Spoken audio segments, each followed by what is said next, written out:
कभी ऐसा महसूस हुआ है कि किसी की कही बात ने पब्लिक में बहुत छोटा महसूस करा दिया हो?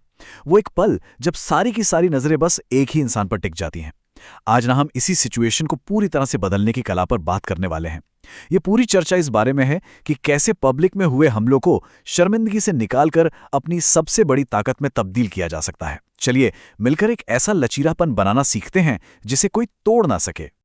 तो सबसे बड़ा सवाल यही है, पब्लिक में हुए अपमान की इस आग से कोई कैसे बचे? देखिए, ये समझना बहुत जरूरी है कि आलोचना और हमले ये सब जिंदगी का हिस्सा हैं। ये ऑफिस में किसी कलीग का ताना हो सकता है, सोशल मीडिया पर अजनबी लोगों की ट्रोलिंग या फिर दोस्तों के बीच फैली कोई गलतफहमी। इनसे बचना लगभग नामुमकिन है। तो असली सवाल ये नहीं है कि क्या ऐसा होगा, असली सवाल तो ये है कि जब ऐसा होगा तो हम उसके लिए तैयार कैसे रहेंगे। पता है, मजेदार बात यह है कि हर हमले के बाद ना एक चौराहा आता है। एक रास्ता विक्टिम यानी शिकार बनने की ओर जाता है, जहां हमला करने वाला हमारी कहानी लिखता है, और दूसरा रास्ता है अनटचेबल यानी अभेद्य बनने का, जहां हम अपने रिएक्शन से खुद अपनी कहानी लिखते हैं। याद रखिए, हमला हमें रिफाइन नहीं करता, हमारा रिएक्शन करता है। असली पावर इसी चुनाव में है।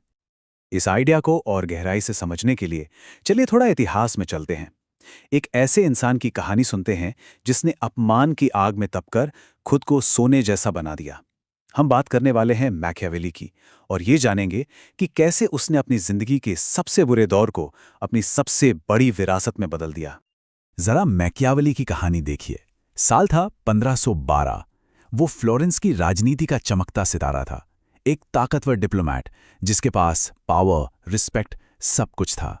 लेकिन फिर किस्मत ने ऐसी पलटी मारी कि बस एक साल बाद 1513 में उस पर देशद्रोह का इल्जाम लगा दिया गया। उसे बुरी तरह टॉर्चर किया गया और फिर अपने ही शहर से निकाल दिया गया, मतलब सीधा अर्श से फर्श पर। लेकिन कहानी यहीं से बदलती है।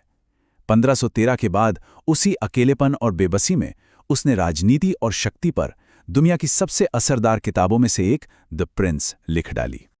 मैकियावेली की जिंदगी से जो सबसे बड़ी सीख मिलती है ना, वो इसी एक लाइन में है। उसने अपने दुख को एक विरासत में बदल दिया। उसने अपने अपमान और दर्द को अपनी पहचान नहीं बनने दिया, बिल्कुल नहीं, बल्कि उसने उस दर्द की एनर्जी को एक ऐसी मशाल में बदल दिया जो सदियों से दुनिया को रास्ता दिखा रही है।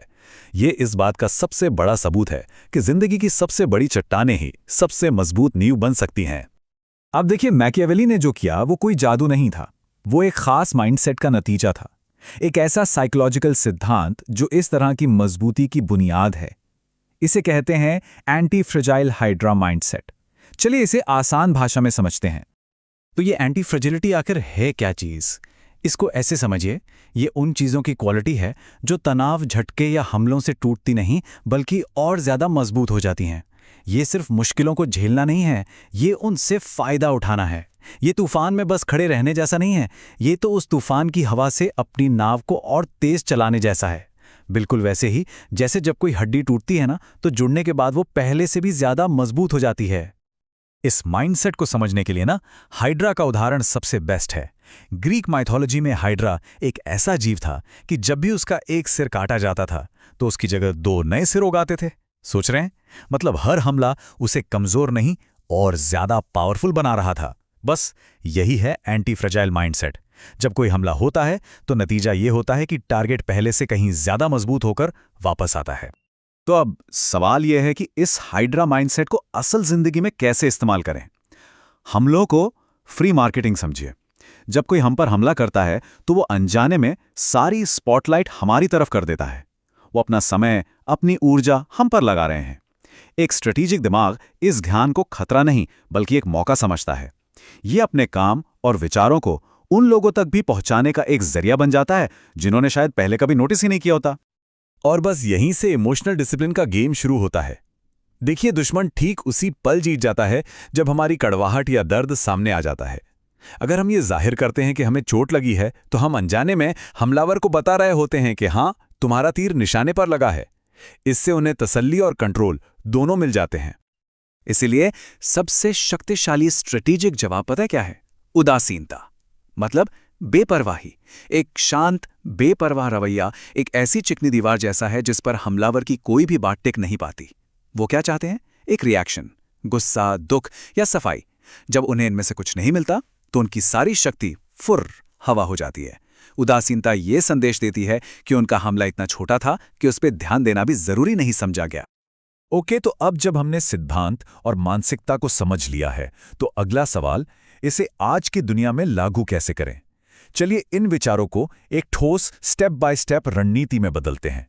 एक ऐसी आधुनिक प्लेबुक जो ऑफिस की राजनीति से लेकर ऑनलाइन ट्रोलिंग तक हर चुनौती में काम आएगी। सबसे पहले ये जानना जरूरी है कि क्या नहीं करना है।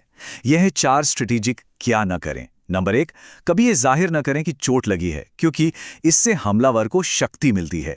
नंबर 2, बिना गलती के घबराहट में माफी मांगने से बचें, क्योंकि ये कमजोरी का संकेत देता है। नंबर 3, पब्लिक बहस में न उलझें, ये सिर्फ आग में घी डालने जैसा है। और नंबर 4, जो सबसे जरूरी है, अपना काम करना बंद न करें, क्योंकि आपका काम ही आपका सबसे बड़ा जवाब है। तो फिर सही तरीका क्या है? ये है रीफ्रेमिंग तकनीक, जो 3 स्टेप्स वाली एक सिंपल सी प्रक्रिया है। पहला स्टेप, शोर को नजरअंदाज करें। अफवाहों और आलोचनाओं को अपने ध्यान पर हावी ना होने दें। दूसरा स्टेप, परिणाम देना जारी रखें। अपने काम पर ध्यान केंद्रित करें, बेहतरीन काम सबसे अच्छा जवाब है। और तीसरा स्टेप, प्रतिक्रिया पर जागरूकता चुनें। मतलब सिचुएशन को समझें लेकिन इमोशनली रिएक्ट ना करें। पता है, इस तकनीक का साइकोलॉजिकल असर कमाल का है। जब एक इंसान शांति से अपना काम करता रहता है तो चिल्लाने वाला हमलावर धीरे धीरे जुनूनी और अस्थिर दिखने लगता है। देखने वाले भी हमलावर के बर्ताव पर सवाल उठाने लगते हैं। इस तरह सारी स्पॉटलाइट घूमकर हमलावर पर वापस चली जाती है और उनकी अपनी विश्वसनीयता दांव पर लग जाती है। और आखिर में इस पूरी सोच का सार, इसका एसेंस बस एक ही है। लक्ष्य प्रतिक्रिया करना नहीं, बल्कि जागरूक रहना है। प्रतिक्रिया एक कठपुतली की तरह होती है जिसकी डोर किसी और के हाथ में है, जबकि जागरूकता में हम खुद डायरेक्टर होते हैं। असली शक्ति इसी चुनाव में है, ये चुनने की क्षमता कि हमारी कहानी कोई और लिखेगा या हम खुद।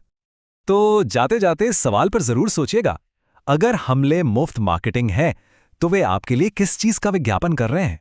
क्या वे आपके लचीलेपन का विज्ञापन कर रहे हैं, आपकी ताकत का, या आपके अटूट फोकस का?